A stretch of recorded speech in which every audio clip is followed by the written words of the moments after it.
Dear Tito Makoy, isa po akong Filipino-American citizen. Naninirahan na ngayon dito sa Michigan. Harold po ang aking pangalan. Dito na ang aming pamilya, lahat kami mga US citizen na.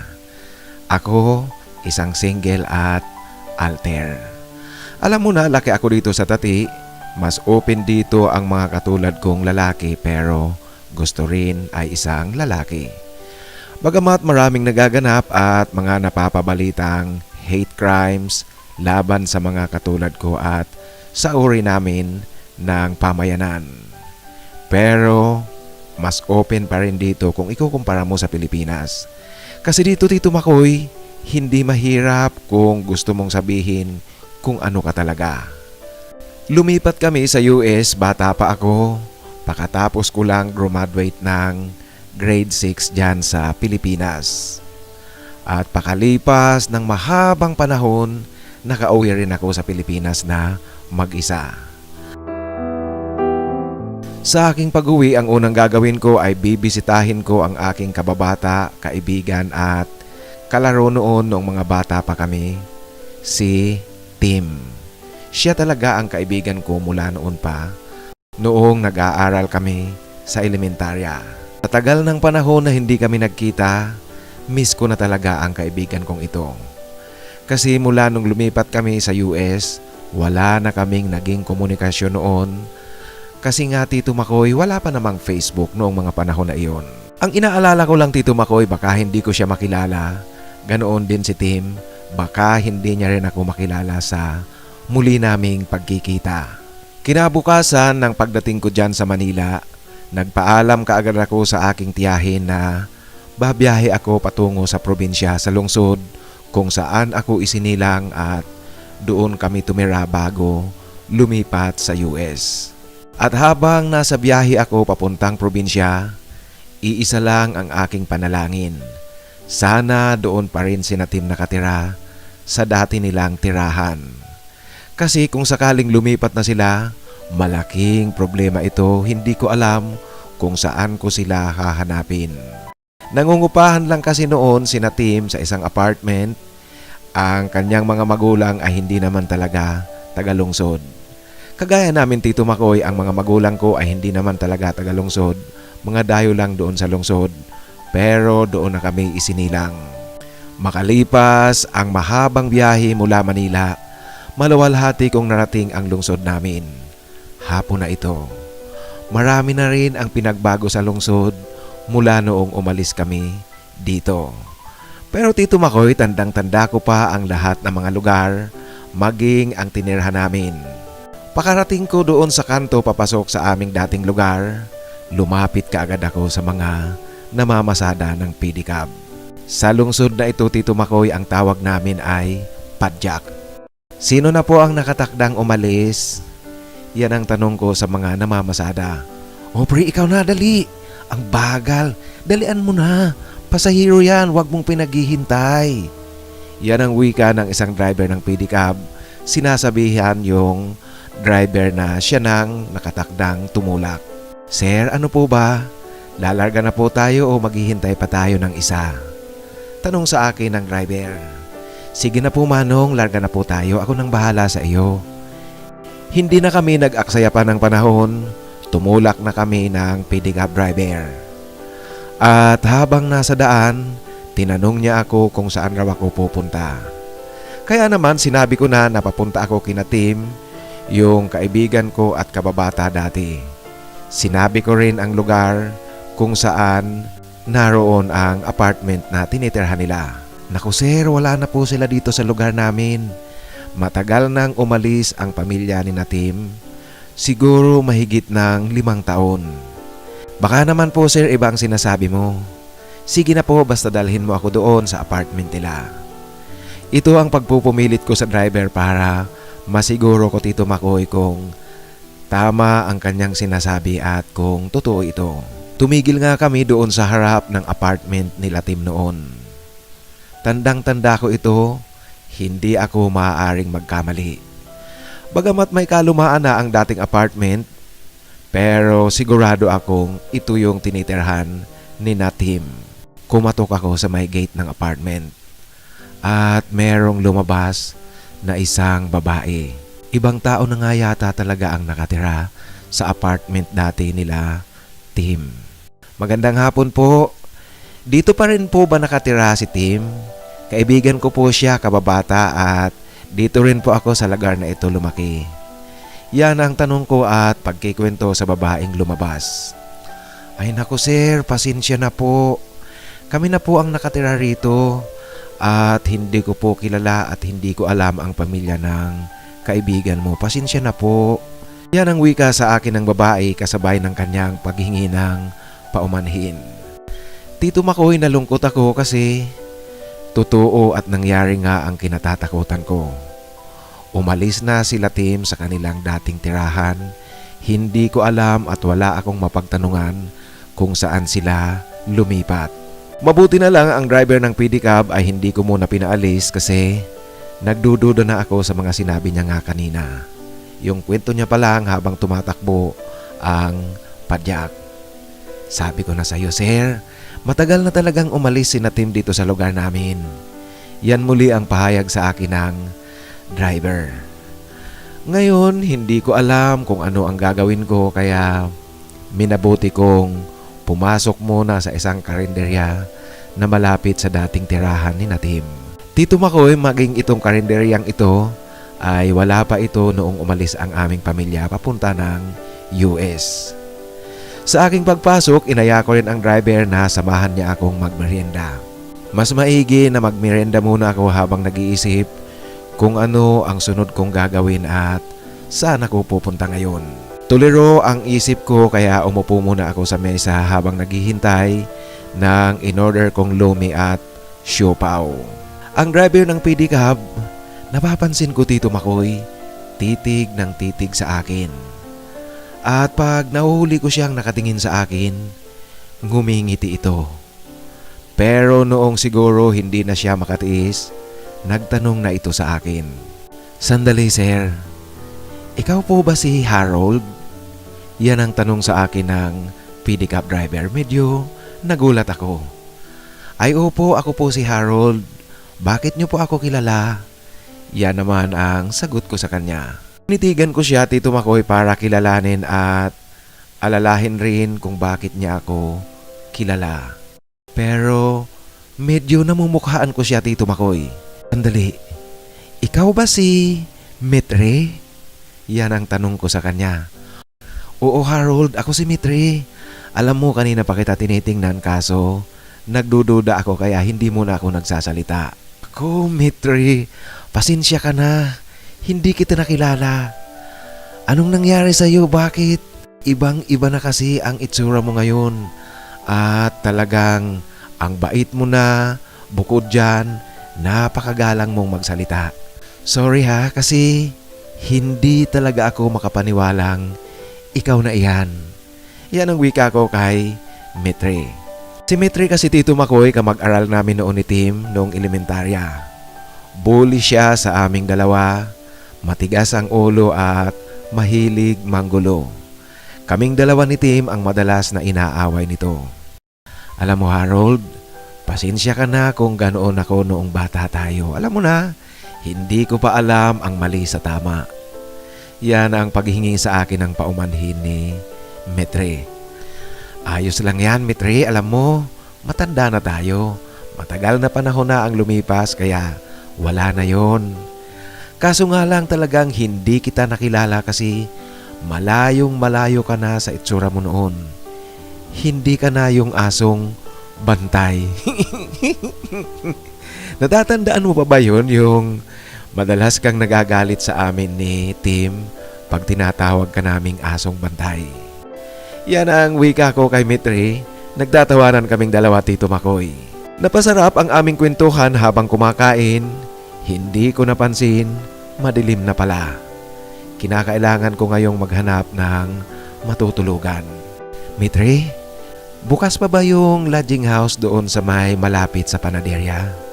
Naku Harold, matagal nang nagsarado yun. Grocery na ngayon ang nasa ibaba at yung itaas naman ginawang paupahang apartment. Bakit mo na itatanong? Yan ang wika sa akin ni Mitri. Alam mo, kailangan ko ngayong maghanap ng matutuluyan. Check in ako, kaya ano bang hotel na mas malapit dito sa lugar natin? Yan ang tanong ko kay Mitri. Naku Harold, sa bahay ka na lang magpalipas ng gabi. Huwag kang mag-alala kasi mag-isa ako sa bahay. At gaya nga ng sinabi mo, hindi na ako ang asong bantay. Mag-isa ako doon kasi yung mga magulang ko namatay na rin. Ang mga kapatid ko may kanya-kanya ng buhay at may kanya-kanya ng pamilya at bahay. Ako na lang ngayon ang nakatira sa dati naming bahay. Yan ang pag-aanyaya sa akin ni Mitri. Naku Mitri, hindi kaya nakakahiya sa iyo? Naku Harold, bakit ka naman mahihiya? Huwag kang mag-alala. At gaya ng sinasabi ko, hindi na ako yung dati kaya ligtas ka sa kapahamakan. Yan ang tumatawang wika sa akin ni Mitri habang iniimbita niya akong doon na lang tumuloy sa bahay niya. Pinaunlakan ko ang pag-aanyayang iyon sa akin ni Mitri kasi sa totoo nga, mas madali na sa akin, hindi na mahirap ang paghahanap ng hotel na matutuluyan.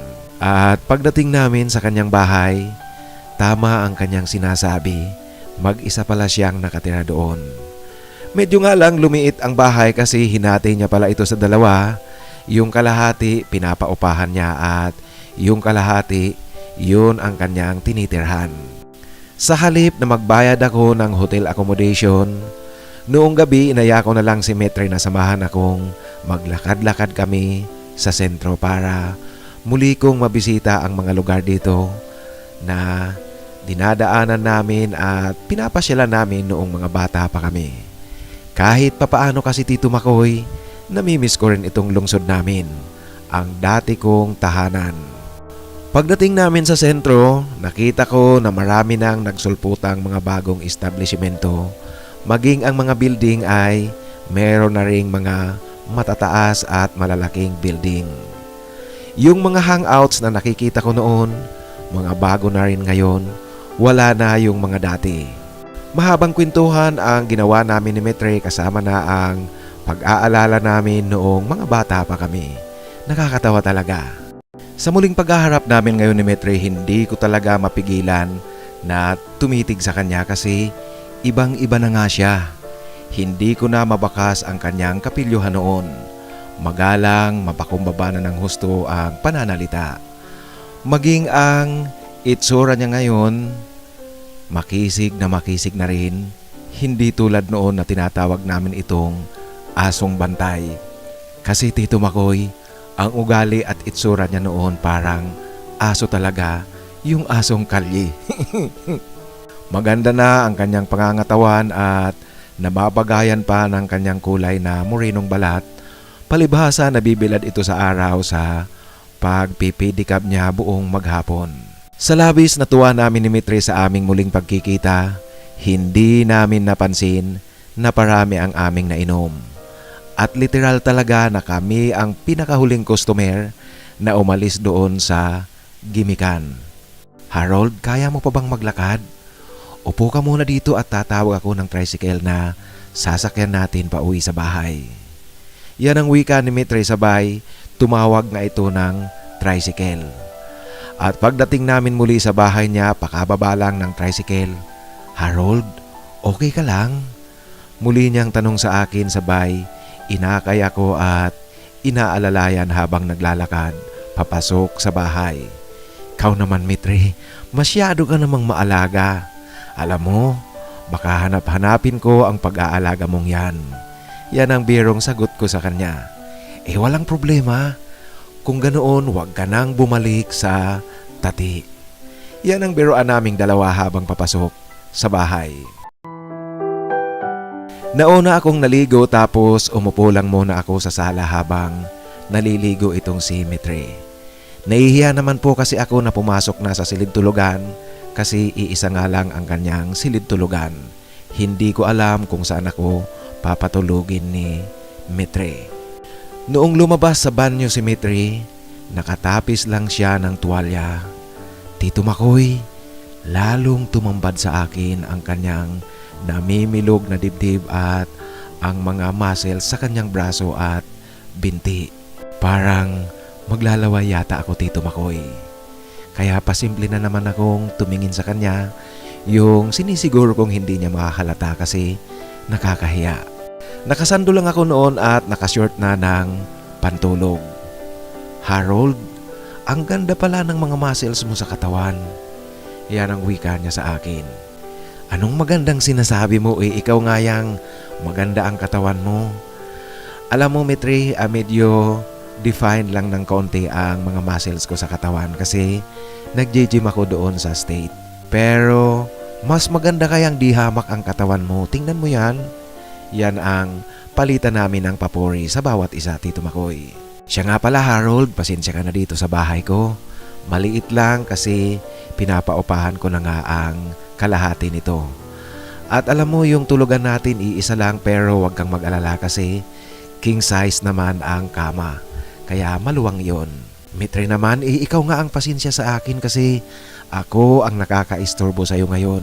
Kung bakit kasi inisip ko pang bisitahin si Tim na wala na pala dito sa lugar natin.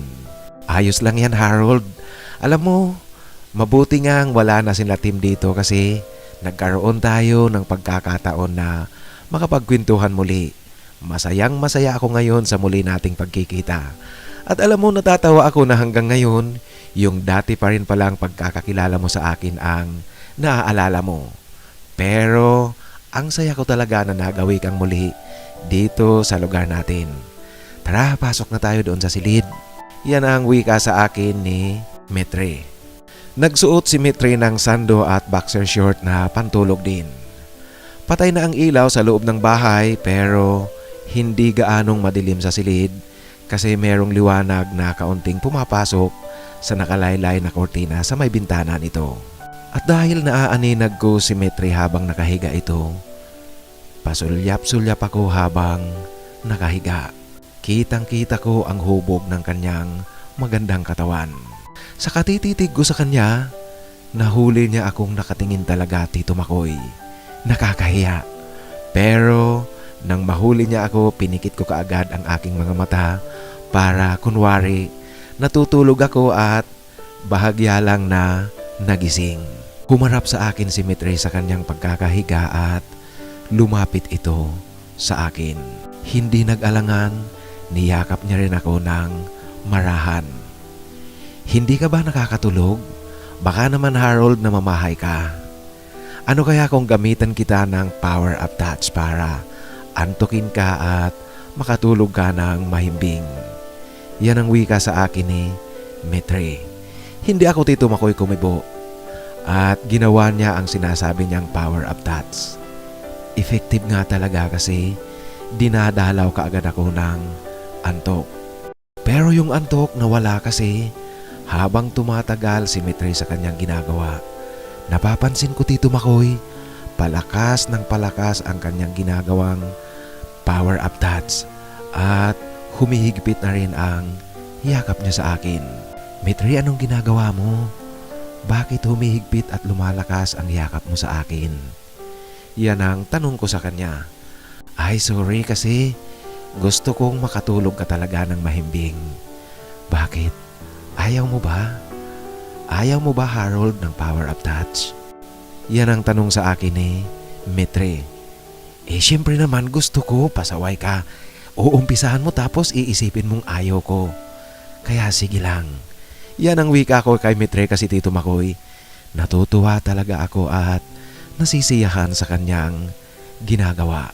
Nang marinig ni Mitri na gusto ko pala ang kanyang ginagawa, parang naging go signal na ito para itudo niya ang pagyakap sa akin. Tito Makoy, sa mga payakap-yakap sa akin ni Mitri, hindi na ako nagpakipot pa. Dumating kami pareho Tito Makoy sa hangganan ng aming paroroonan. Nakatulog kami ni Mitri na magkayakap at nagising kami mataas na ang araw. Nahihiya ako kasi parang kay bilis ng naganap sa amin noong gabi.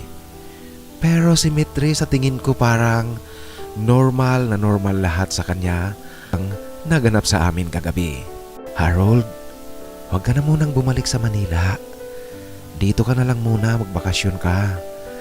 Kahit na wala akong gaanong magandang maibibigay sa iyo dito sa bahay, pero bakasyon ka na muna dito sa ating lugar. Huwag ka na munang babalik para kahit papaano maranasan ko rin ang merong kasama dito sa bahay. Yan ang wika sa akin ni Mitri Tito Makoy noong gising na kami, na sa tingin ko seryosong seryoso siya. Kaya naman pinaunlakan ko ang kanyang imbitasyon na manatili muna ng ilang araw bago bumalik sa Manila. Pumasyal muli kami sa lungsod noong pangalawang araw ko. Tapos noong ikalawang gabi na Tito Makoy, nagluto na kami ng hapunan sa kanyang bahay. At kasunod noon, muli kaming nag-shot noong gabi para muling magkwentuhan. At sa pagtulog namin pareho, palibhasa meron ng naganap. Masaya, mainit at romantic ang pananatili ko kay Mitri. Hindi rin namin maiwasang magkwentuhan tungkol sa aming mga pribadong buhay. Kaya pala hanggang ngayon wala pa ring asawa si Mitri katulad ko, kasi nalaman raw ng kanyang syota ang kanyang mga ginagawa noon. Sa tuwing kinakapos siya ng husto ng pera, sumasama si Mitri sa matrona o sa mga lalaking tago dito sa lungsod. Di rin niya natapos ang kanyang pag-aaral kasi namatay na pareho ang kanilang mga magulang, kaya ang kanyang hanap buhay ngayon ay nagpipidicab driver na lang. Sa ilang araw na pananatili ko sa bahay ni Mitri, hindi ko rin maipagkakaila na lumalim ang aming ugnayan. Pareho kami masaya, pareho natutuwa at pareho kami aliw na aliw sa bawat isa sa oras ng aming pagtulog. Ang problema Tito Makoy noong huling araw ko na sa aking pagbabakasyon kay Mitri. Hindi na si Mitri gaanong nagsasalita. Matamlay ito at parang ayaw makipag-usap sa akin. Alam ko kung ano ang kanyang nararamdaman, pero kinausap ko pa rin siya. Ikaw kasi Harold, pupunta-punta ka rito tapos aalis rin. Pero ano nga ba ang magagawa ko? Kailangan mong bumalik sa tati. Kung pwede lang napigilan kitang wag nang bumalik, gagawin ko. Kaso anong magagawa ko? Alam mo Harold, nagiging madrama ako ngayon, pero totoo yan. Mahirap mag-isa. Hindi ko ramdam na tahanan itong aking tinitirhan. Nagkaroon lang ng buhay ang bahay na ito ngayong nandito ka. At alam mo pa, yung pagkakaroon ng buhay nito ay aksidente lang na nagawi ka. Pag alis mo Harold, di ko alam kung ano na naman ang aking gagawin. Babalik na naman ako siyempre sa dati, malungkot, walang kausap. Iyan Tito Makoy ang malungkot na pananalita sa akin ni Mitri. Nakikita ko rin sa kanyang mga mata na namamasa-masa ang gilid nito dahil naiiyak siya, pero pilit niyang pinipigilan. Mitri naman, huwag kang malungkot. Alam mo, may tanong ako sa'yo. Kung sakali bang sasabihin ko sa'yo na babalik ako rito, meron ba akong babalikan dito sa lungsod? Baka naman kung bumalik ako rito, katulad ng nangyari sa pagbisita ko kay Tim, wala na akong binalikan, wala yung binibisita ko. Totoo Harold, babalik ka? Oo, siyempre hihintayin kita. Bumalik ka rito at maghihintay talaga ako sa'yo.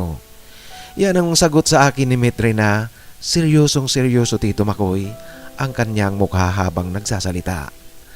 Kaya naman masinsinan kaming nag-usap noong araw na iyon at siniguro ko sa kanya na babalik ako dito sa kanyang tahanan, dito sa kanyang bahay. Babalikan ko siya. Noong gabing kailangan ko nang tumulak pabalik sa Manila, inihatid niya ako sa terminal ng bus. Pero mula sa bahay hanggang sa may terminal, hindi nagsasalita itong si Mitri. At pagdating namin sa terminal, isang tahimik lang na yakap ang kanyang ibinigay sa akin bago ako sumakay ng bus.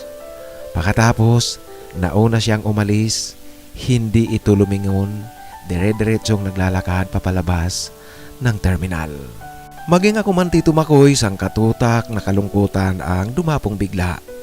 Parang lahat na klase ng lamig nararamdaman ko kahit na malayo na ang tinakbo ng bus pakagaling namin sa terminal papuntang Manila. Nalulungkot ako at hindi ko pa rin naaalis sa aking isipan ang mga katagang binitiwan sa akin ni Mitri. Yung kalungkutan na kanyang sinabi sa akin, ngayong muli na naman siyang mag-isa sa kanyang bahay. Ngayon Tito Makoy, muli na akong nakabalik dito sa Michigan. Nagpapatuloy ang aming komunikasyon ni Mitri.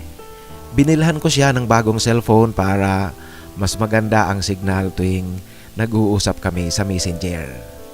Si Mitri hindi humihingi sa akin ng tulong pero kusa ko siyang pinapadalhan ng kaunting pera kung meron akong sobra. At alam mo Tito Makoy, mabilis na lumipad nga ang panahon. Ngayon magtatatlong taon na pala, malapit na naman akong magbakasyon muli sa Pilipinas. Nananabik na akong muling umuwi sa bahay ni Mitri. Si Mitri naman, naghihintay na ng aking pagkatok sa kanyang pintuan. Pareho kami Tito Makoy ngayon nasasabik sa aming muling pagkikita. Tungkol naman sa kaibigan kong si Tim, hanggang ngayon hindi ko pa rin mahagilap kung nasaan na ang kaibigan kong iyon. Sa Facebook, Instagram, lahat ng mga social media platform ay hinanap ko ang kanyang pangalan pero wala yatang account si Tim sa alinmang social media. Pag tinatype ko ang kanyang pangalan, hindi ito lumalabas. Nagdududa rin ako na baka ibang pangalan ang kanyang ginamit sa account. Alam mo Tito Makoy, sa aking patuloy na paghahanap kay Tim, tiningnan ko na rin kung meron siyang account sa OnlyFans. Kasi malay natin baka nagbukas siya ng account dito. Pero Tito Makoy, wala talaga. Nasaan na kaya ang pasaway kong kaibigan na iyon? Sa kabuuan ng aking kwento Tito Makoy sa aking pagbabakasyon para bisitahin si Tim, bagamat bigo akong makita siya, pero Tito Makoy, ang naging kabiguan ko sa paghahanap at pagbabaka sakaling magkikita kami ng kaibigan kong si Tim, mayroon namang biyayang dumating sa akin. Ang biyayang iyon ay si Mitri. Hindi ko nga sukat akalain Tito Makoy hanggang ngayon na yung batang madalas nang aaway sa amin noon ay magiging kaugnayan kong romantiko. Mahal ko si Mitri at alam kong mahal na mahal niya rin ako. Hanggang dito na lang po Tito Makoy ang aking kwento. Sana piliin mong basahin kahit na simple lang, walang gaanong drama at walang gaanong suspense. Lubos na gumagalang, Harold.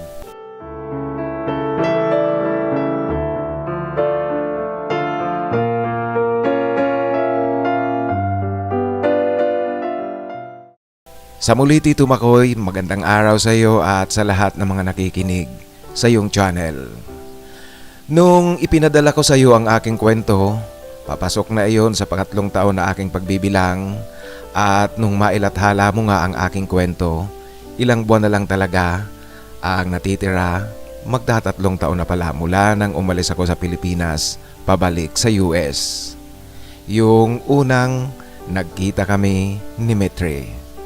Ngayon Tito Makoy, nasa Pilipinas muli ako at gusto kong ibahagi sa ating mga kasamahan dito sa iyong channel ang kwento namin ni Mitri. 2 linggo bago ang aking biyahe pa uwi dito sa Pilipinas, hindi na talaga ako nag-login pa sa Messenger, Facebook at sa Instagram account ko. Kaya hindi na kami nakapag-usap pa ni Mitri tungkol sa aking pag-uwi sa Pilipinas. Wala siyang alam kung tuloy ba ako o hindi sa aking flight pa uwi ng Pilipinas. Maging ang paglapag ko sa Manila, hindi ko rin sa kanya sinabi bagamat alam niya ang posibleng araw ng dating ko sa Manila. Ngunit hindi siya sigurado dahil nga walang confirmation galing sa akin 2 linggo bago ang aking flight. Ang malinaw lang talaga kay Mitri ay ang araw na pagdating ko sa bahay niya mismo. Paglapag ko sa Manila, gaya ng dati, sa kapatid ng nanay ako tumuloy, 3 araw ako sa Manila. Actually Tito Makoy, yung pangatlong araw sana ay dapat nasa bahay na ako ni Mitri base sa aming usapan. Ito ang aking orihinal na plano at orihinal na napag-usapan namin ni Mitri. Ngunit tumulak ako papunta ng probinsya gabi nung 3 araw. Sinadya ko talagang gabi ang biyahe para umaga akong dumating sa lungsod. Sa madaling kwento, Tito Makoy, ang pagdating ko sa lungsod, pagdating ko kay Mitri ay lagpas na ng isang araw nang itinakda namin. At pagdating ko, Tito Makoy, sa lungsod, kaagad akong kumontrata ng taxi. Pinastandby ko na siya at meron pa kasi akong ginawa. Alam mo, Tito Makoy, sa lungsod kung saan ako lumaki hanggang elementarya, kung saan ako tumira dati, magpahanggang ngayon meron pa ring mga phone booth na pwedeng gamitin kung tatawag ka. Sa terminal ng mga bus, meron ito kaya tumawag ako sa cellphone ni Mitri gamit ang phone booth. Pinakiusapan ko ang taxi driver na siya ang makipag-usap kay Mitri. Binigyan ko ng instruction ang taxi driver na sabihin kay Mitri na meron siyang package na nasa booking office ng bus sa may bus terminal. Kinakailangang pick upin niya kaagad ito para siguradong hindi mawala ang package. Pagkatapos ng kanilang pag-uusap, alam ko naman na medyo matatagal-tagalan pa bago dumating itong si Mitri. Pinag-almusal ko muna ang taxi driver sa isang resto na nasa loob mismo ng terminal. Umorder rin ako ng pagkain take out para dalhin ko sa bahay ni Mitri. Pagkatapos nga naming mag-almusal, Tito Makoy, bumalik na kami sa loob ng ticketing at booking office ng bus company na sinakyan ko para dito namin hintayin si Mitri. Makalipas nga ang mahigit isang oras, dumating talaga si Mitri. Pagpasok niya sa booking office ng bus, ako kaagad, Tito Makoy, ang kanyang nakita. Alam mo, Tito Makoy, hindi ko maipinta ang tuwa sa kanyang mukha. Kaagad na yumakap sa akin itong si Mitri at tila yata, Tito Makoy, makakalimot pa na nasa booking office kami ng bus, maraming tao. Kaya naman tiningnan ko siya, yung tingin na nagsasabing, tumigil ka dyan sa kalandian mo. Nung tumatakbo na ang taxi, Tito Makoy, talagang hindi mapigil ni Mitri ang kanyang nararamdaman. Yung pananabik niya sa akin at pangungulila. Yumakap talaga siya sa akin na higpit at wala siyang pakialam, Tito Makoy, na tinitingnan kami ng taxi driver sa salamin. Ginagawa niya lang talaga ang gusto niyang gawin dahil sa kanyang kasiyahang nararamdaman sa aking pagbabalik. At pagdating namin sa bahay niya, nagmamadali niyang ibinaba ang mga bagaheng daladala ko. Kumakalampag ang pintuan ng gate. Maingay na maingay ito sa pagbukas at pagsasarado. Yung taxi driver naman umalis kaagad kasi sa terminal pa lang, bago kami lumarga, binigyan ko na siya ng bayad. Si Mitri nilak kaagad ang buong bahay. Di na mapigil ang panunuyo sa akin agad-agad. Kitang-kita ko kay Mitri ang kanyang pananabik at ang kanyang kasiyahang magkasama muli kami makalipas ang 3 taon. Sandali, maligo muna kaya ako. Yan, Tito Makoy, ang wika ko kay Mitri. Alam nyo kasi nako-conscious din ako sa aking amoy kasi siyempre, Tito Makoy, kailangang mabango ako para dito sa asawa ko. Ngunit Tito Makoy, talagang hindi pumayag itong si Mitri. Lahat daw sa akin mabango, lahat daw malinis sa asawa niya. Ang sweet, Tito Makoy, pakinggan. Kaya naman pumapalakpak ang aking tainga sa mga naririnig kong binibitiwang salita sa akin ni Mitri. Ako naman, Tito Makoy, dahil nga pagod ako at puyat sa magdamag na biyahe, nakatulog ako pagkatapos ng unang round na iyon. Nung araw na iyon, maghapon lang talaga kaming literal na nagkulong sa silid at sa bahay. Ikinulong ako ni Mitri. Bumangon lang kami noong lampas na ng tanghali. Pareho kami nakaramdam na ng gutom. Kumain kami ng pananghalian, yung pina-take out ko sa resto ang aming kinain. Pagkatapos ng aming pananghalian, naligo kami pareho at bumalik kaagad sa tulugan. Yun na, Tito Makoy, maghapon na at magdamag kaming magkatabi sa higaan. Lumabas lang kami ni Mitri noong gabi para kumain ng hapunan.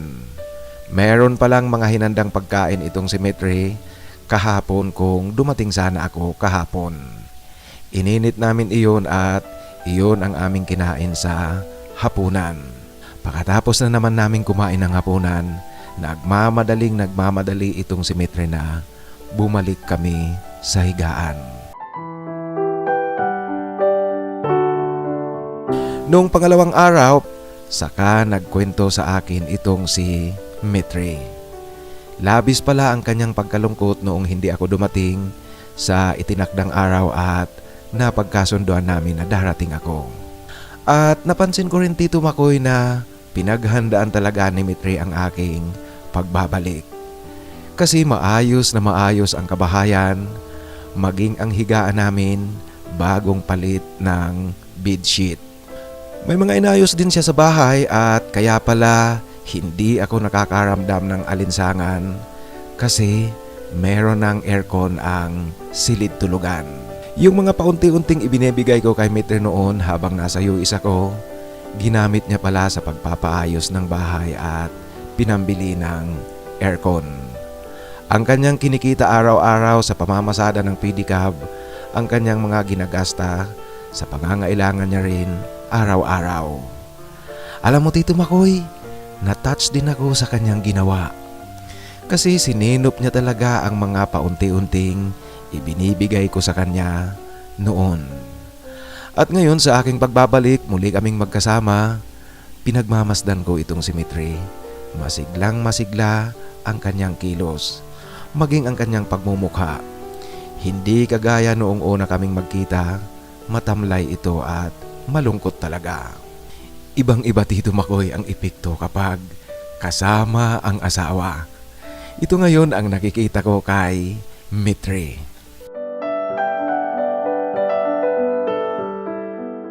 Tungkol naman sa kaibigan kong si Tim, yung kaibigan ko talaga noong mga bata pa kami at siya nga talaga ang sadya ko dito sa lungsod noong unang magkita kami ni Mitri. Natuntun ko rin ang kanyang account sa Facebook. Kasi Tito Makoy, inisa-isa kong inalala ang mga kaklase namin noong elementary kami. Tiningnan ko ang mga friends nila sa Facebook, doon ko nahanap si Tim. Iba pala kasi ang pangalang ginamit ni Tim sa kanyang Facebook kaya hindi ko siya mahanap-hanap kahit na ilang beses kong itype ang kanyang pangalan sa search tab ng Facebook. Kaya naman nung ikalawang linggo ng pag-uwi ko dito sa Pilipinas, pinuntahan namin siya ni Mitri sa kanilang bagong lugar. Kaya nagkita-kita kaming tatlo. Sorpresa lang Tito Makoy ang aming pagbisita kay Tim. Gulat na gulat siya nang makita niyang magkasama kami ni Mitri, yung dating nambubuli sa amin noong mga bata pa kami. Pagkatapos na maibigay ko kay Tim ang aking mga pasalubong sa kanya at sa kanyang pamilya, nag-umpisa na ang kwentuhan naming tatlo, yung kwentuhang walang humpay. Dito rin namin ipinagtapat ni Mitri kay Tim ang aming relasyon. Alam niyo po, nanlaki ang mga mata ni Tim nang marinig niya sa amin na kaming dalawa na ni Mitri. Nagtatanong ito kung paano raw, ano ang nangyari, bakit naging kaming dalawa ni Mitri. Kaya naman Tito Makoy, sinabi ko kay Tim na ang dahilan kung bakit naging kaming dalawa ni Mitri ay siya.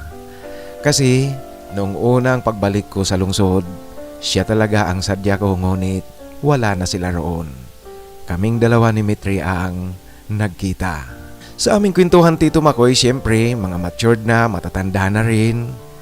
Masayang inalala namin ang aming mga kalukuhan noong bata pa kami. Lalong-lalo na yung mga pag-aaway, yung pang-aaway sa amin ni Mitri. Itong si Tim Tito Makoy, palibhasa, kaibigan ko talaga mula pa noong bata. Bago kami umalis sa kanyang bahay, ipinangako ko rin na tuwing magbabakasyon ako dito sa Pilipinas, sisiguraduhin kong dadalaw kami sa kanya. Ngayon Tito Makoy, balik sa aming samahan ni Mitri, ninanamnam namin pareho ang masayang pagsasama namin habang nasa bakasyon ako. Meron na ring maliit na negosyo itong si Mitri liban sa kanyang pamamasada ng pedicab. Nalaman ko na nag-self-study pala siya sa paggawa ng longganisa. Nanood lang siya sa YouTube, kaya ngayon nagbebenta siya ng longganisa dito sa lungsod liban sa kanyang pamamasada ng pedicab. Alam mo Tito Makoy, marami na rin ang kanyang mga suki kasi masarap ang binibentang longganisa nitong si Metre. Pero Tito Makoy, para sa akin, ang mas masarap pa rin ay ang kanyang longganisa. At Tito Makoy, ito ang literal na kalandian talaga. Merong patakaran itong si Metre na kinakailangan kong sundin. Sinusunod ko talaga ito ngayong magkasama kami. Ayon kasi sa kanya, dapat raw buntis ako bago bumalik sa Michigan. Ang landi Tito Makoy. Pero Tito Makoy, masaya at masarap. Ang problema nga lang talaga, wala akong matres siyempre. Kasi kung nagkataon na meron akong matres, baka sa ngayon, Happy Father's Day na itong si Metre. Subalit Tito Makoy, sa aming pagsasama ngayon ni Metre, aaminin ko rin talaga na sa bawat gabi na ang aming pagtulog, mahimbing na mahimbing ang aking pagtulog habang yakap-yakap ako ni Metre. Iba pala talaga ang meron kang kayakap sa pagtulog o kaya katabi sa pagtulog o kaya naman merong isang taong nagmamahal sa iyo na nakayakap sa iyo habang natutulog ka. Ito ang napakadaling pampatulog. At tungkol sa maliit na negosyo ni Metre, binilhan ko siya ng meat grinder para sa kanyang negosyo. Alam mo Tito Makoy, sa kasalukuyan pinag-uusapan na namin kung ano ang aming susunod na gagawin sa aming relasyon. Ngayong silyado na talaga ang aming relasyon. Sinilyohan na namin ni Metre. Alam mo Tito Makoy, meron kaming ginawang ritual na sumisilyo ng ganap sa aming relasyon, kasabay ng pangakong mananatili kami sa bawat isa. Hindi ko nasasabihin sa iyo Tito Makoy kung ano ang ritual na iyon na ginawa namin kasi baka mandiri kayo. Basta Tito Makoy, mandidiri kayo o kaya mababaliw kayo. Pero alam mo Tito Makoy, marami ang maiinggit at saka kikiligin sa ritual na aming ginawa. Masayang masaya talaga.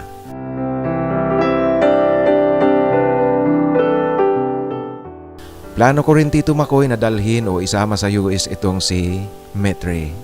Ngunit hindi pa ngayon sa kasalukuyan kasi medyo malabo pa ang bagong immigration policy ngayon ni Donald Trump.